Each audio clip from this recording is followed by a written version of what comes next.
Chers téléspectateurs, fidèles et amoureux de l'émission Cœur prosterné, là où vous êtes de vos domiciles, devant vos postes, et vous qui nous suivez via réseaux sociaux en direct, nous vous chalons et nous disons que la grâce de Dieu vous bénisse abondamment de là où vous êtes. Alors, chers téléspectateurs, j'ai l'habitude de vous dire, chaque jour est une grâce nouvelle que le Seigneur nous accorde. Quoi de mieux le remercier et bénir son nom. Nouvelle grâce, nouvelle opportunité, nouveau numéro, chers téléspectateurs. Comme vous pouvez le constater, un nouveau plateau également, parce que ici, pour ceux qui ne le connaissent pas et ceux qui connaissent d'avance, nous sommes ici dans un lieu où la gloire de l'Éternel est permanente, où la gloire de l'Éternel est présente. Nous sommes sur la montagne de l'Éternel.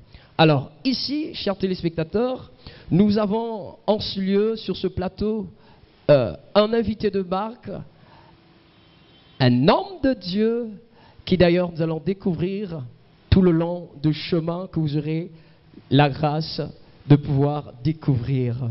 Chers téléspectateurs, aujourd'hui nous allons tourner autour d'un thème qui s'intitule « La problématique des 5 mandats de Dieu à l'Église ». C'est là le thème sur lequel, autour duquel nous allons parler ce matin. Alors, nous sommes sur ce plateau, comme je vous l'ai dit, je ne suis pas seul, je suis accompagné d'un invité de marque, chers téléspectateurs, que nous allons donner tout à l'heure la parole. Bonjour, pasteur. Bonjour. Comment allez-vous, papa? Dieu fait grâce. Il me semble que vous êtes en forme ce matin, on peut le sentir. Par la grâce de Dieu. Gloire soit rendue à Dieu. Chers téléspectateurs, c'était là l'introduction de notre invité du jour. Alors, sans plus tarder, nous allons donc entrer dans le vif de notre sujet qui nous rassemble ce matin sur notre plateau Cœur prosterné. Une émission qui n'est pas seulement musicale, mais aussi une émission qui vous édifie, qui vous enseigne, qui vous enrichit dans de différents termes qui seront abordés par nos invités, comme ce matin. Alors, ici nous sommes à l'église La Montagne de l'Éternel. Nous avons un invité qui est le pasteur principal de cette église. Alors, papa, est-ce que nous pouvons avoir de vos informations, le nom, votre nom, afin que nos téléspectateurs qui sont là, qui nous suivent de partout, puissent connaître avec qui nous avons affaire ce matin sur notre plateau, si vous pouvez le dire comme ça. Merci, mon frère. Je suis le pasteur Freddy Mokoko, pasteur visionnaire de l'église Montagne de l'Éternel, président de la plateforme Agora de Christ, président de la plateforme Symbiose des leaders. Voilà en résumé ce que je suis. Je suis marié et avec ma Julicine Marlène Mokoko et je suis père de plusieurs enfants. Amen. Donc moi également, j'en fais partie. Mais voilà. Gloire soit rendue à Dieu. Voilà, c'était là les présentations, une brève information de notre invité. Alors, chers téléspectateurs, nous avons reçu ici le président de plateforme, d'une plateforme, grande plateforme qui rassemble beaucoup des hommes de Dieu et aussi pasteurs visionnaires de l'église Montagne de l'Éternel. Alors, pasteur, vous n'êtes pas tombé du ciel, certainement vous avez un témoignage, un parcours, une histoire d'amour avec le Dieu que vous servez. Peut-on la connaître, pasteur, si c'est possible? Waouh, cela remonte de très loin. Depuis la dernière, je dirais bien la dernière campagne d'évangélisation de Renard Bonquet au Congo. La voix m'appelait, me demandait d'aller au stade. Donc ça remonte de 88, si j'ai bonne mémoire. 88-89. La voix m'appelait d'aller au stade. Mais je ne suis pas allé. Je suis au contraire allé vers l'église de Way. La voie internationale. C'est là-bas où j'ai fait mes premiers pas. Et jusqu'à faire toutes les formations qu'on fait, jusqu'à être responsable. Et j'ai quitté cette église pour aller rejoindre une église de réveil Et j'ai pas mis trop de temps, donc j'ai évolué comme ça jusqu'aux années 97. C'est là où je vais rencontrer le pasteur Carlos Rodriguez. Et je fais des années avec lui, mais j'ai dû quitter pour rencontrer l'église du salut en Christ. Et là-bas, j'ai été baptisé par le pasteur Ndounyama et l'apôtre Abbas. Ce sont les deux qui m'ont baptisé. C'est en 98. Et j'ai été nommé diacre, après berger d'une cellule. J'ai évolué et j'ai rejoint le pasteur Abel Saba juste après la guerre de 5 juin. J'ai rejoint le pasteur Abel Saba et auprès de lui, c'est là où j'ai fait mes premiers pas, écouter encore la voix de Dieu, parce qu'à un moment donné, je n'écoutais plus cette voix. Je comprends que la voix ne me parlait plus parce que je n'étais pas allé là où elle là, voulait il fallait que partir j'aille. ce jour-là. Voilà. Okay. Donc j'ai perdu comme ça, je peux dire, beaucoup d'années, jusqu'à ce que en 98, je vais écouter cette voix. Là, j'étais avec le pasteur Abel Saba. Et la voix qui me dira, Freddy, j'ai envoyé mes serviteurs de par le monde, toi aussi je t'envoie, tu iras parler de moi. En fait, la voix disait qu'elle a envoyé ses serviteurs par le monde parler de lui, et moi aussi, j'ai été envoyé pour parler de lui. Cela m'a ramené à l'histoire de Moïse. Quand Dieu parla à Moïse pour la première fois, il a appelé 2 fois Moïse. Et donc c'est en 2000, je suis resté auprès du pasteur Abel encore 18 ans pour apprendre. Oui. 18 années 18 ans sous les pieds d'une personne. Pour apprendre encore les rudiments du ministère, le rudiment de la parole. Et donc j'ai été son secrétaire, son intercesseur, son interprète. J'ai été celui qui pouvait le remplacer quand on l'envoyait par ici, par là. On l'appelait pour prêcher. Ainsi, en 2018, nous avons commencé le 5 juin, ici, l'église Montagne de l'Éternel. Voilà, ramasser un peu mon parcours. Wow, le parcours est tellement trop fort et tellement trop efficace. Vous avez entendu la chers téléspectateurs. Je vous rappelle que vous nous suivez via LTV, la fréquence divine, une fréquence qui dégage la puissance dans la communication. Alors, pasteur, au début, vous avez dit que vous êtes président d'une plateforme Agora de Christ.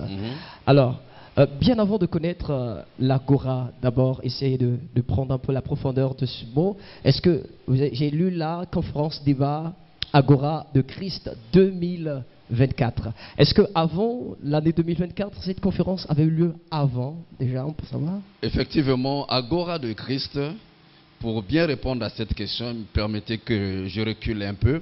Agora de Christ commence en 2019. C'était d'abord les amis du pasteur Freddy. Et nous avons constaté qu'au milieu des hommes de Dieu, il y avait beaucoup de dégâts.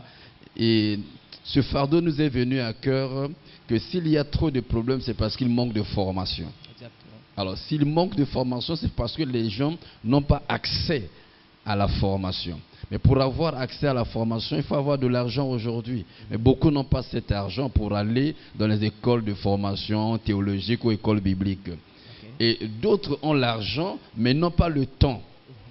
Et il y en a qui ont l'argent et qui ont le temps, mais ils sont trop loin pour venir là où se trouvent ces écoles ou ces universités. Mais nous avons remarqué qu'aujourd'hui, avec la téléphonie mobile, aussi loin que la personne peut être, il peut recevoir par Internet une formation. Et c'est là que le groupe Les Amis du pasteur Freddy a été muté en un groupe qui pouvait permettre à ce que les hommes de Dieu puissent se former. Que ceux qui ont la connaissance se sacrifient par les mégas, leurs connexions pour donner, transmettre et communiquer cette connaissance aux autres qui n'en ont pas, qui reçoivent. Alors nous avons commencé comme ça par des conférences bibliques, mais sur mobile, sur WhatsApp, en virtuel. Alors, il fallait justement un an. En mutant, Dieu m'a conduit dans le livre des Actes, chapitre 17, où Paul est arrivé à Athènes. Et vous savez, à l'époque, la Grèce antique, c'était le réservoir des sachants, des philosophes, les épicuriens, les stoïciens, les sophistes. Et donc, les sages de l'époque, c'était à la Grèce antique.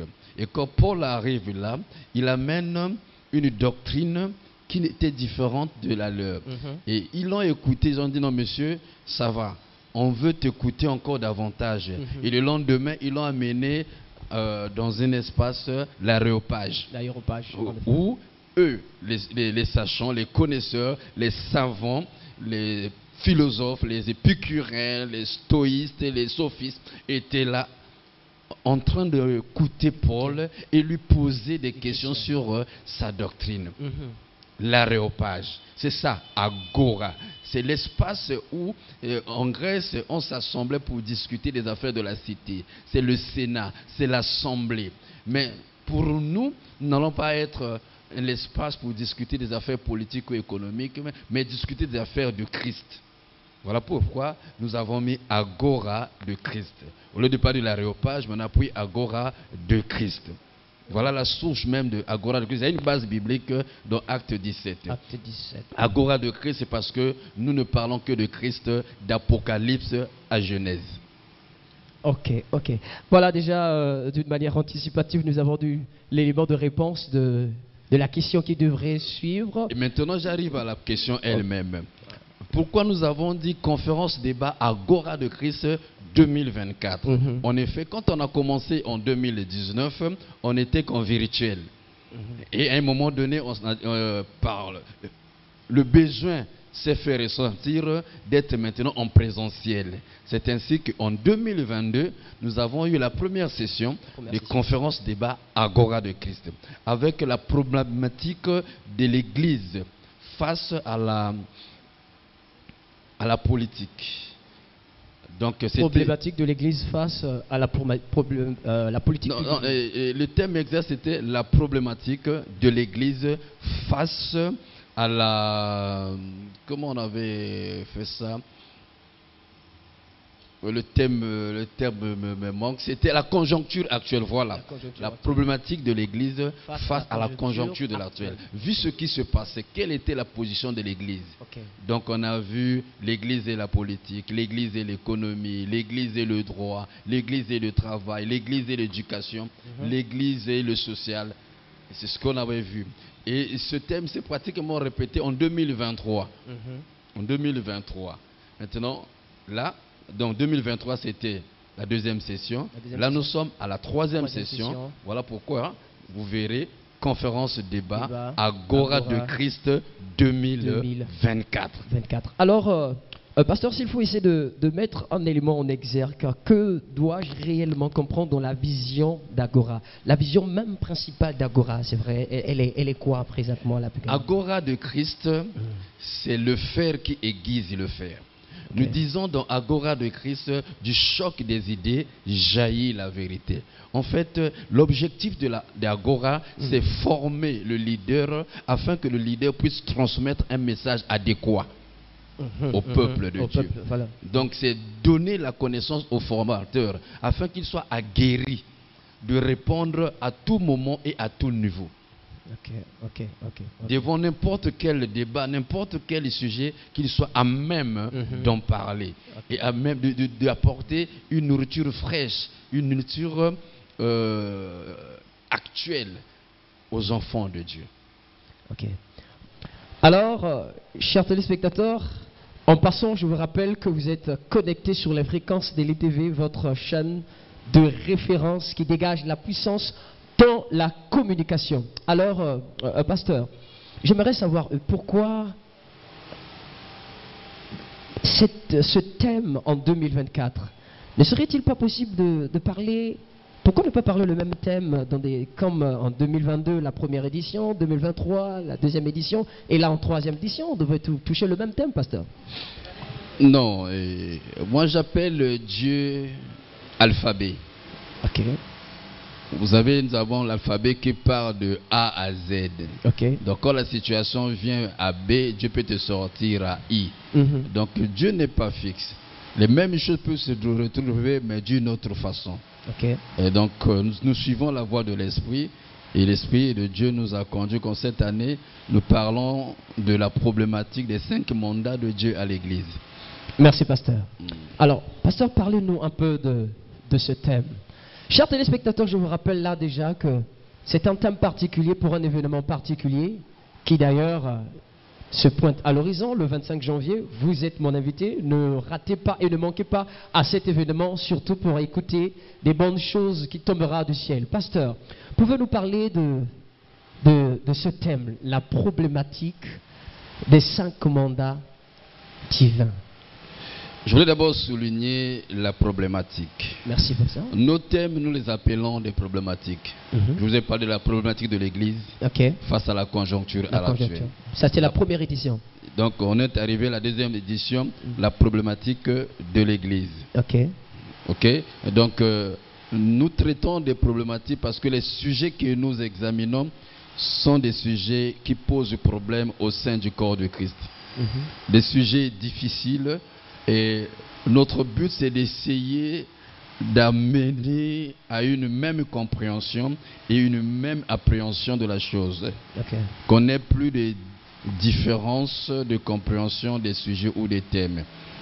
Ok? C'est ce que nous faisons. Et pour cela, nous provoquons un choc d'idées. Et nous disons, du choc des idées jaillit la vérité. Alors, la problématique des 5 mandats de Dieu à l'Église. Cela est tiré de Genèse 1, verset 28. Depuis des années, quand ce verset a été développé, c'est seulement dans le sens de la procréation, de voir un homme et une femme avoir des enfants. Vraiment, à ma connaissance, hein, et beaucoup que j'ai suivi, ça se limitait là. Ça se limitait là. Alors que Dieu a fait de nous des rois et des sacrificateurs, selon Apocalypse 5, verset 10. Dieu a fait de nous des rois et des sacrificateurs. Donc les rois sont faits pour prendre des décisions. Les rois sont faits pour régner. Le roi règne. Quelle que soit la dimension de son royaume, le roi règne. Le roi gouverne. Le roi dirige. Le roi commande. Et la Bible dit, tu as fait d'eux des rois et des sacrificateurs pour Dieu, et ils régneront sur la terre. Ça, c'est ce que nous sommes, des rois et des sacrificateurs. L'Église a beaucoup plus développé le côté sacrificateur.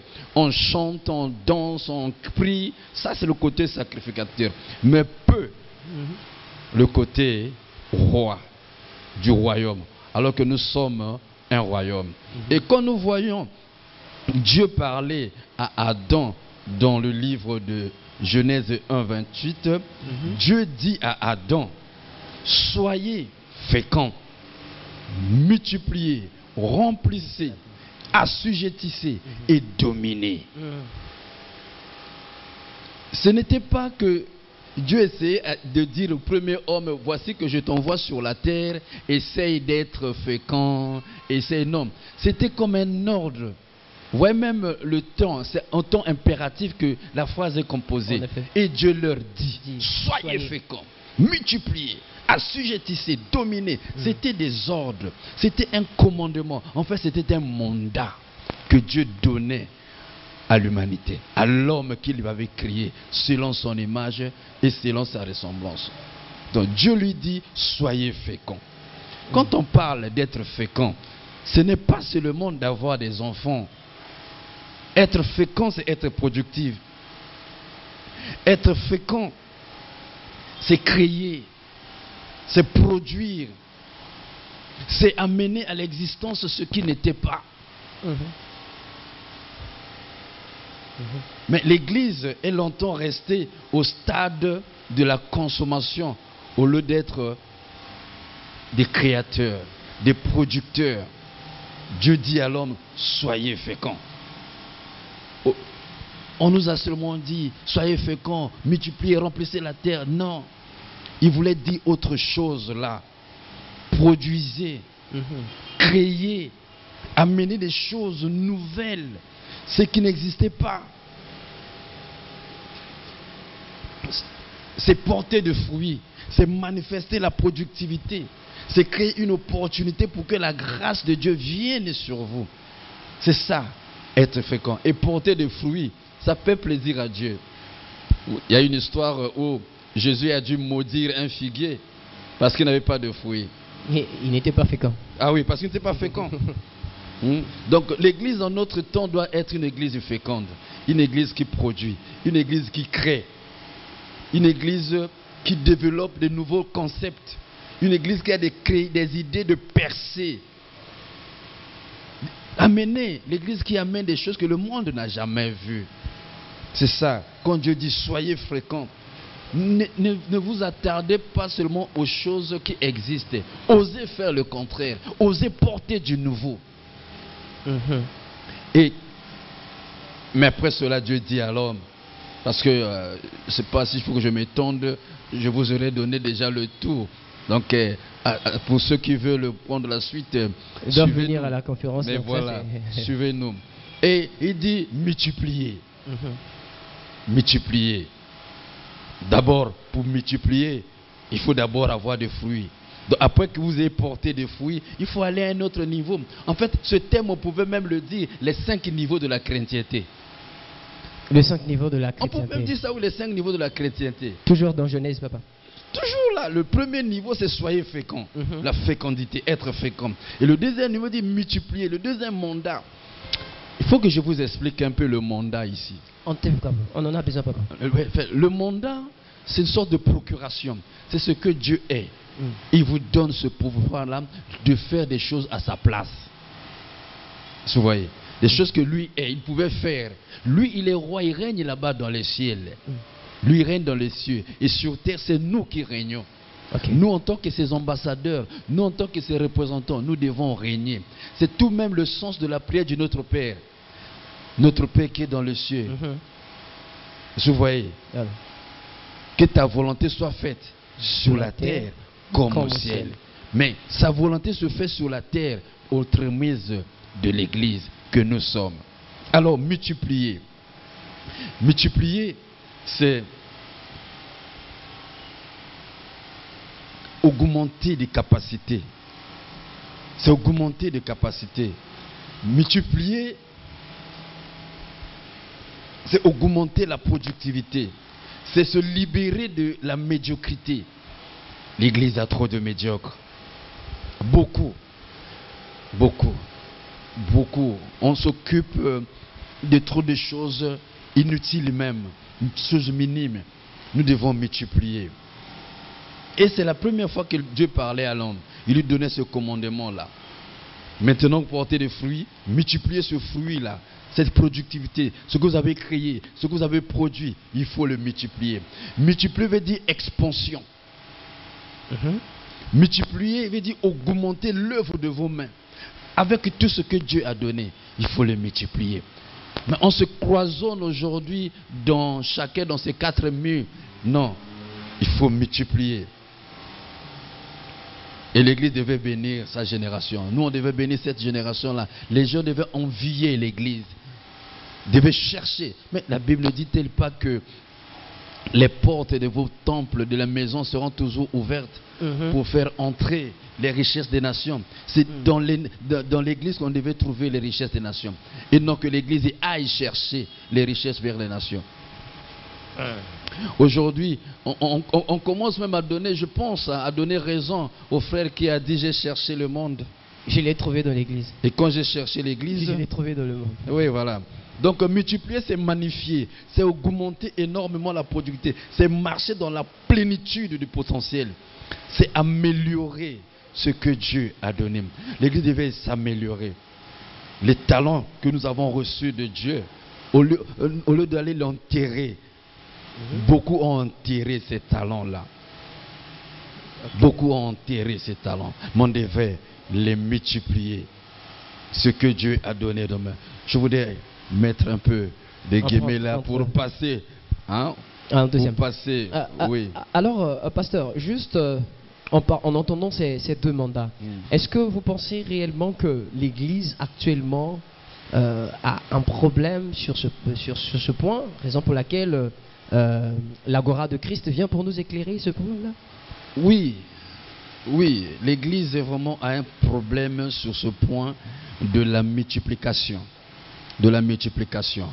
Aujourd'hui, certes, les aînés se considèrent comme aînés. Ceux qui sont parvenus se disent qu'ils sont parvenus, mais ne prennent pas ceux qui sont en bas pour les amener vers eux, alors qu'ils doivent multiplier.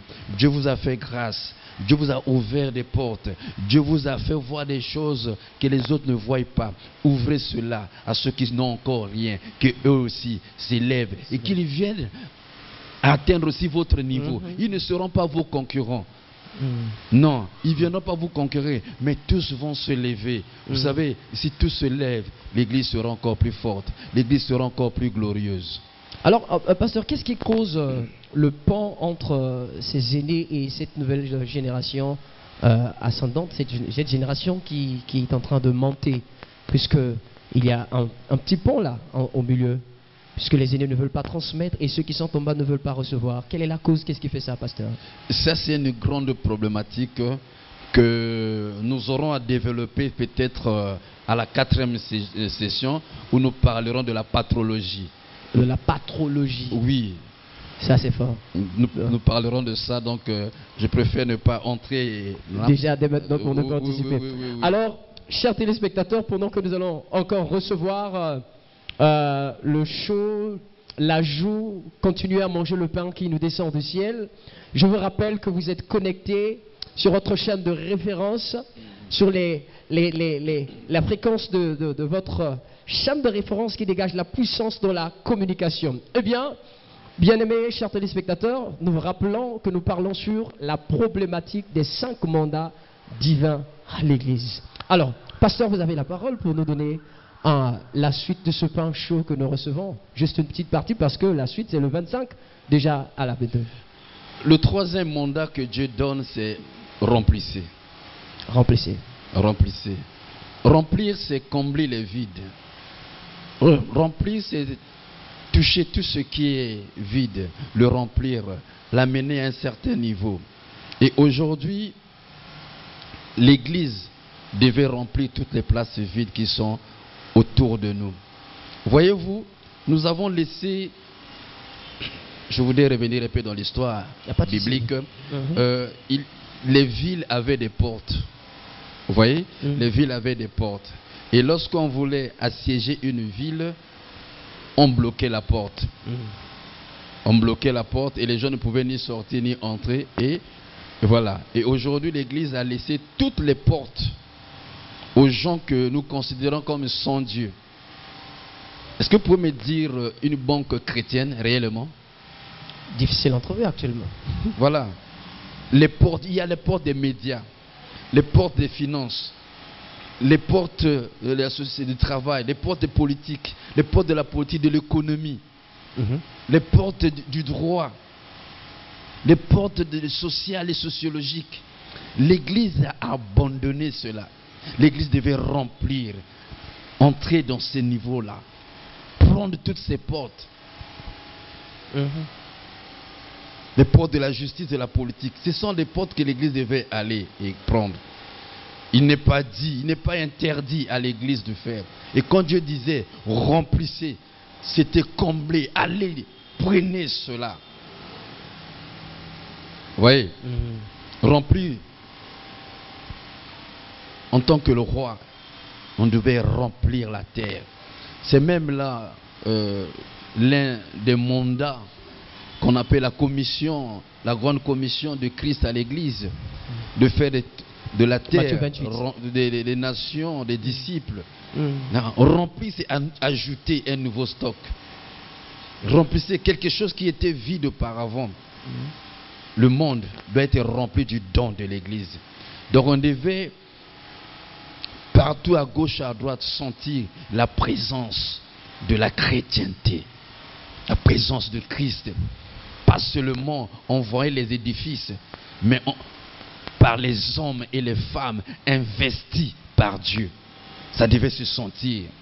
Au lieu de s'asseoir et se plaindre des gens de la politique, leur critiquer, qui font ceci, qui font cela, qui sont dans telle loge, qui sont pervers, ceci. Non, on devait investir ces lieux-là. Vous savez, il y a beaucoup de décisions qui sont prises à l'encontre de l'Église, tout simplement parce que l'Église a laissé ces espaces-là vides. Si vous voulez changer des choses, il faut être là où les décisions se prennent. Mais l'Église est absente là où on prend des décisions. Remplir. L'Église s'est retirée. Oui. Ne veut pas assumer sa responsabilité. Oui. Remplir veut dire combler, veut dire rafraîchir ce qui était devenu sec. L'Église doit revenir au temps de la source. Ok. Hein? Et être dans ce monde, bien qu'ils ne sont pas de ce monde, mais impacter ce monde par sa présence, par les choses que l'Église apporte de nouveau. On doit cesser de quémander, de sopéka. L'Église doit apporter. Des SOPK. Oui.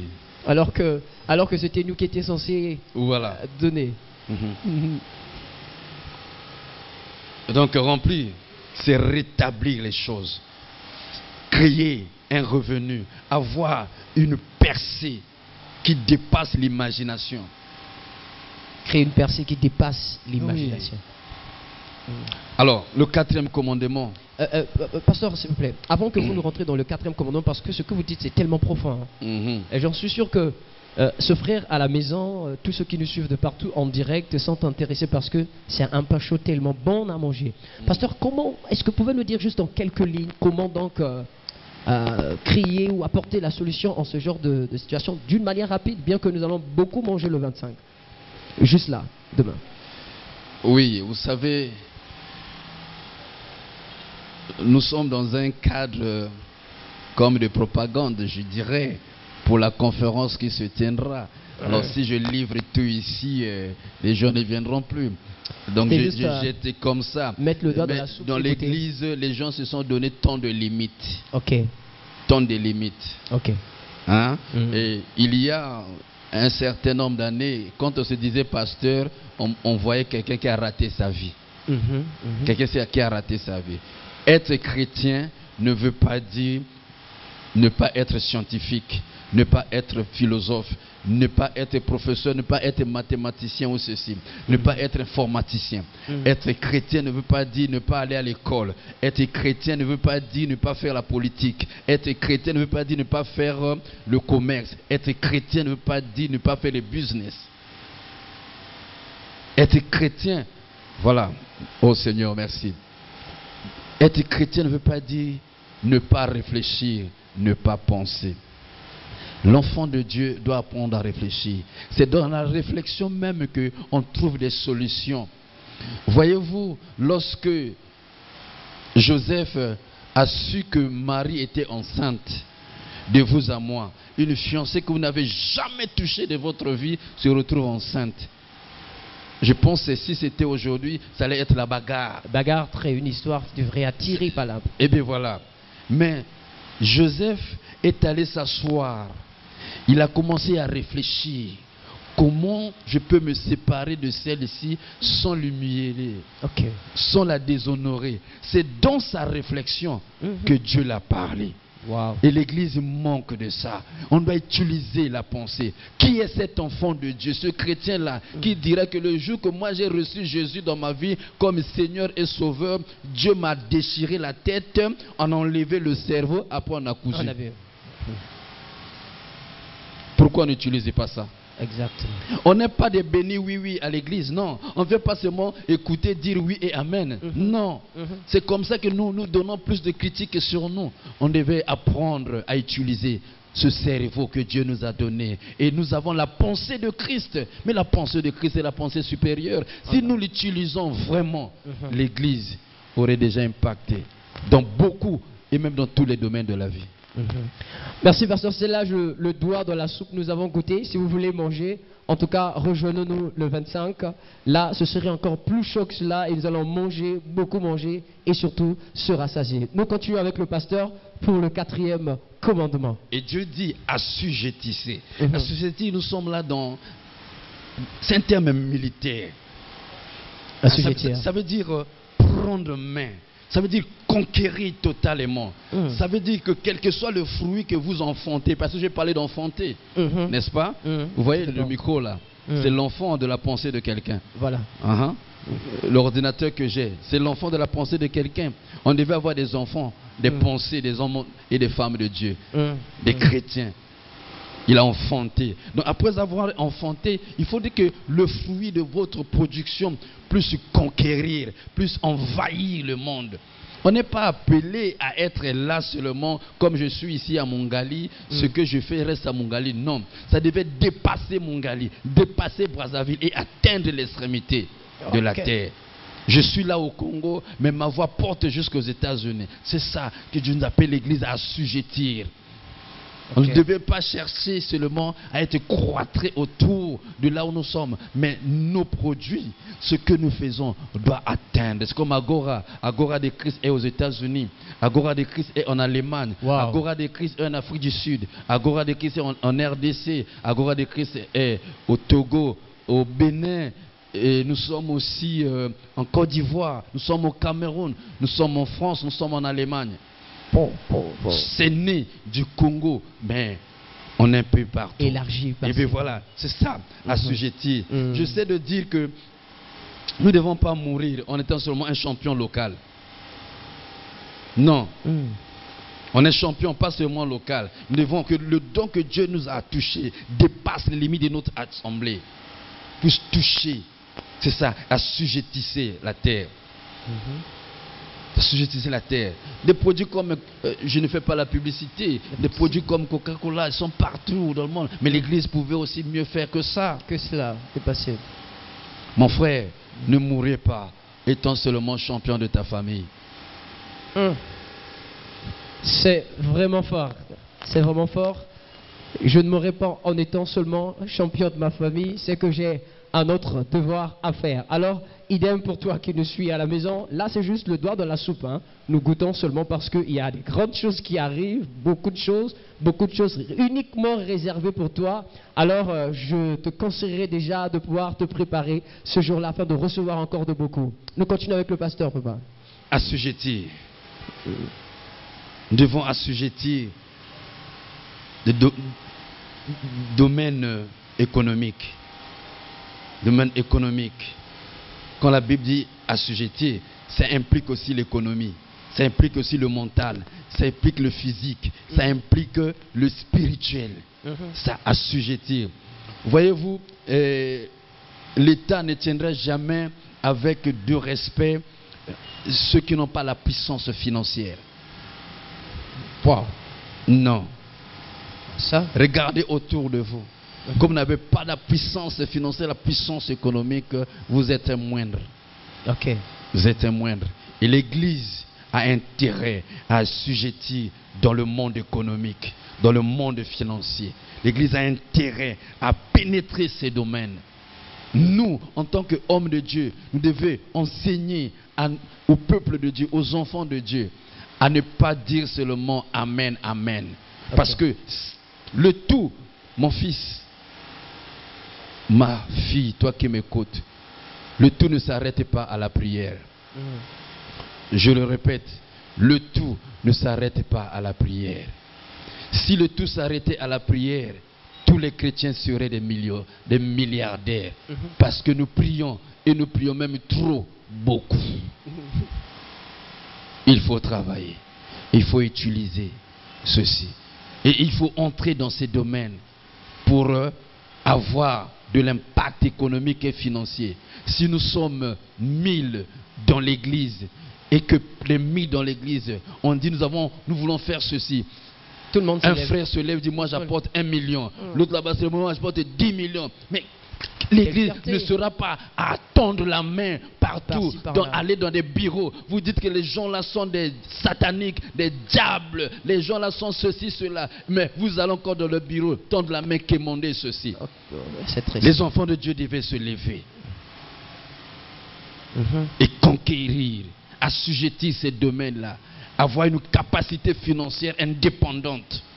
Ok. Et c'est même là la raison d'Agora pour cette année. C'est ça, la raison d'Agora de Christ.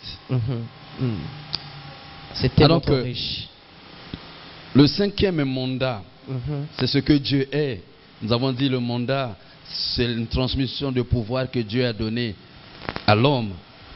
Quand il a dit, après les avoir créés, hommes et femmes, et Dieu leur dit, Genèse 1, 28, soyez féconds, multipliez, remplissez, assujettissez et dominez. Wow. Alors, et nous prenons ces recommandations de Dieu pour les amener à l'église, que l'église s'approprie cela. Et l'église, nous prenons l'église comme les 4 murs en tant que bâtiment, église, l'église comme corps de Christ, l'église en tant que l'homme, en tant que le chrétien, qui est lui-même aussi une église, une entité, église. Alors, soyez féconds. Après avoir été fécond, produit, il faut élever ce fruit, donc le multiplier. Ensuite, remplir les lieux vides. Et vous pouvez alors assujettir ce qui régnait avant. Devant assujettir ce qui régnait avant. Et mais après cela, il faut parler. Il faut parler. L'église murmure. L'église pleure à Dieu. Mais il faut parler. Parler. Pasteur, s'il vous plaît, parler contre quoi ou contre qui? C'est ça, dominer. Parce que vous ne pouvez pas dominer si vous ne parlez pas. Il faut prendre l'autorité. Il faut prendre l'autorité. Exactement. Donner des ordres. Mais c'est quoi la domination? Jésus dit, je vous donne les clés. Tout ce que vous permettez sur la terre sera permis au ciel. C'est ça. L'homme a cette autorité-là. Ce que vous allez interdire, ce sera interdit là-bas au ciel. Dominer, c'est avoir la maîtrise des situations. C'est utiliser la capacité que Dieu vous donne pour s'élever au-dessus des limites, des limitations. Quand on parle de la domination, par exemple, dans le thème, vous avez été féconde, mais il faut maintenant dominer. C'est devenir patron de soi-même. On devait avoir des chrétiens dans l'église, patrons de leurs propres entreprises, maîtres de leur propre vie. Est-ce que vous voyez? Voilà, tout à fait. Dominer, c'est la capacité de dire non. La capacité de dire non, d'arrêter des choses et de dire que ça change, ça doit changer. Est-ce que vous voyez? J'ai un témoignage d'un frère, ça ne sort pas de moi, mais de Mamadou Karambéré. Il y avait un décret qui a été pris, qu'on devait créer une route qui devait balayer l'église. Mais ce frère-là, qui était inconsidéré dans son église, quand l'église lui a parlé de cette situation, il est allé s'agenouiller au coin et il a dit des mots. Et quand il a fait la déclaration au niveau des autorités municipales, ils ont pris la décision de modifier leur propre décision. Wow. La reine d'Angleterre avait peur des genoux d'un homme. Et quand il voulait prendre des décisions dans l'assemblée, quand cet homme-là priait, il faisait changer les décisions. C'est ça, dominer. On devait avoir cette capacité-là. Je vous ai dit, aucun gouvernement ne prendra au sérieux des personnes qui n'ont aucune puissance économique. On devait dominer ça. L'Église doit se réveiller. L'Église doit se réveiller. Nous n'avons pas été créés pour être là, à tendre la main, à subir. Notre ADN spirituel est préparé pour la prééminence. Nous sommes nés pour diriger, pour commander, pour parler comme des rois. Pour parler comme des rois. Nous avons dans la Bible des gens qui ont changé le contour des choses, qui ont commandé même aux objets. C'est ça la puissance de la domination. Et en fait, dominer, c'est avoir le droit de veto.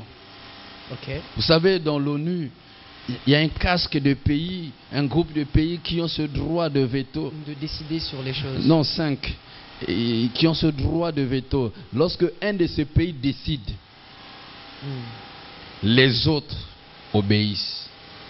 Si ce pays dit non, tous les autres obéissent. L'Église devait dire non, et que la terre doit obéir. Okay. Et quand l'Église dit oui, je ne parle pas du pays, je parle de la terre tout entière. Doit obéir. Parce que nous avons ce droit de veto. Donc la domination, j'ai dit, c'est être maître des situations, des maladies, des infirmités. Dire que ce soit guéri et que la guérison soit instantanée, ça s'accomplit. Aujourd'hui, ces miracles-là que nous avons vus, que nous avons entendus, ça ne se produit plus. Les gens sont maintenant en train de fabriquer, de colmater des choses.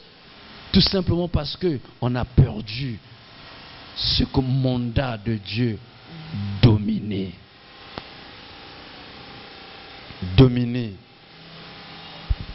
Voyez-vous? Je crois que j'en ai trop dit. Entre parenthèses, suivez-nous du 25, 26 et 27 janvier.